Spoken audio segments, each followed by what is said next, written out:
Well, to start off with, it is a wonderfully complex, pervasive experience and phenomena that is something that is experienced in every single culture in the world. It's odder to have someone who doesn't like music, who doesn't listen to music, than it is to have someone who does. If you add to that it is something that affects our entire organism on physiological level, cognitive levels, emotional levels, reaching pretty much every single part of the human experience. It's something that just has so many avenues into working clinically with patients. And for instance, music is metaphoric in nature, and metaphors are something that create images in our mind. Pretty much, if you were to look at how we think in two things: in words and in images. So if music is something that is metaphoric in nature in and of itself, and metaphors create images and we think in images, well, doesn't that really give us a direct via into someone's psyche? And if we have a direct line into their psyche, we have a direct line into their soma as well.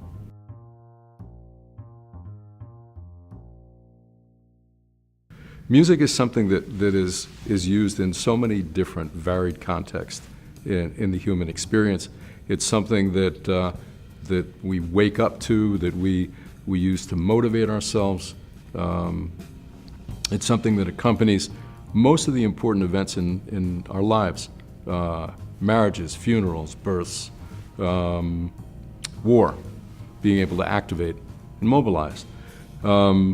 Resilience is something that I think probably a big part of resilience is about motivation and activation. And just the inherent properties in music used in the context of music therapy is something that in a well-constructed patient-therapist relationship can be used in many, many different ways, many different focuses to help patients recognize what their resilient qualities are and to help them build upon what they recognize, what those qualities to be. One thing that I've always found really compelling as a music therapist, and sometimes we're called upon to sort of validate the use of music in a clinical context. And there's one thing that I've, not that I've discovered it, but one thing that I became aware of, is how much music directly influences autonomic nervous system response. The physiological explanation for that has to do with the vagus nerve and its innervations and the tympanic membrane and the ossia.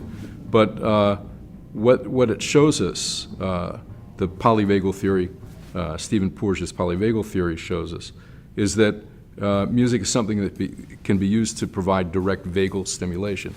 And the vagus regulates autonomic nervous system response.